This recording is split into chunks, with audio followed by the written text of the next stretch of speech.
नमस्कार दोस्तों। चलिए आज बात करते हैं नेगेटिव माइंडसेट के ऊपर। आई एम श्योर आप लोगों के आसपास बहुत से ऐसे लोग होंगे जो किसी भी स्थिति परिस्थिति में से कुछ भी नेगेटिव निकाल ही लेते होंगे। दुख का, रोने का, चिंता करने का वजह किसी भी मुद्दे में से निकाल लेते होंगे। मेरे आसपास भी काफ़ी है, बल्कि एक समय में तो मैं भी ऐसी हो गई थी। पर मुझे थोड़ा सा जल्दी एहसास हो गया कि इससे हासिल कुछ नहीं है, बल्कि और 4-5 दिमाग की बीमारियां अपने साथ चिपका ली जाएंगी। अच्छा देखिए, आप लोगों ये नोटिस करेंगे कि हम लोगों का थॉट प्रोसेस धीरे धीरे ऐसा होता जाता है कि कोई भी साधारण आम जिंदगी की बात होती है, उसमें भी चिंता की वजह ढूंढ ली जाती है। उससे होता क्या है, हमारा थॉट प्रोसेस वैसा बन जाता है, नेगेटिव थिंकिंग के पैटर्न्स बन जाते हैं। फिर हम चाहकर भी अच्छे में से भी अच्छा नहीं निकाल पाते। उससे फिर धीरे धीरे धीरे बहुत किस्म की मेंटल और फिजिकल इश्यूज होने लग जाते हैं। उस चीज़ को हम इतना सीरियसली नहीं लेते हैं, सीरियसली तब लेते हैं जब सिम्टम्स आने लगते हैं। तो देखिए, ऐसे में सिंपल बात ये है यार, जिंदगी है, ममा ये हो गया, हाय पापा ये हो गया, उससे कुछ हासिल नहीं है।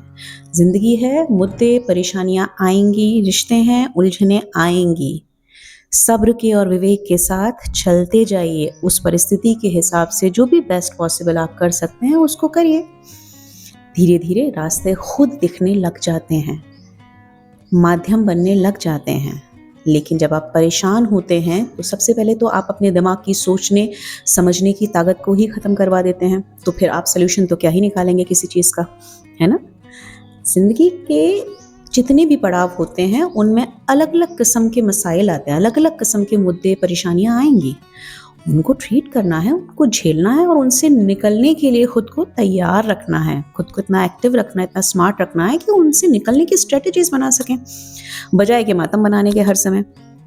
और मैं तो ये कहती हूँ कि अगर किसी को बहुत ज़्यादा दुख मनाने का शौक होता है तो वो लोग महीने में कम से कम एक बार अस्पताल का एक चक्कर लगा के आया करें। हमारा तो रोज़ आना जाना होता है, इसलिए हम इस चीज़ से बैलेंस में आ गए। जब आप अस्पताल जाएंगे तो आपको एहसास होगा कि आप कितने खुश नसीब हैं, आपके पास खाना है, शरीर है, सब कुछ है। लोग इतने इतने कष्टों में हैं, कुछ तो ऐसे कष्टों में हैं जिनका इलाज भी संभव नहीं है, पर फिर भी वो जी रहे हैं, क्योंकि जीवन है तो वो अंत तक उसके लिए संघर्ष कर रहे हैं। तो फिर कम से कम जब सब कुछ है तो ऊपर वाले का शुक्रिया अदा करते हुए, ग्रेटिट्यूड, कृतज्ञता के साथ कम से कम अपने जीवन को खुशी से जिया तो जा सकता है। सोचिए इस बारे में और खुश रहिए। जिंदगी बहुत प्यारी है और अगर कोई भी मुद्दे समस्याएं आती हैं तो हर एक का हल होता है, और कोई भी समस्या है तो वो कुछ ना कुछ सिखा के तो जरूर जाती है। उस चीज को समय रहते सीख लीजिए। आपको लग रहा होगा कि बहुत बड़ी बात है, कैसे होगा, ये सिर्फ कहने की बात है, नहीं, ये करने की बात है, ये की जा सकती है। इसलिए रोना धोना बंद, खुश रहिए और दूसरों की खुशी का भी कारण बनिए। चलिए आज की बात बस इतनी, फिर मिलेंगे किसी और बात पे बात करने के लिए। Bye bye and take care and be happy.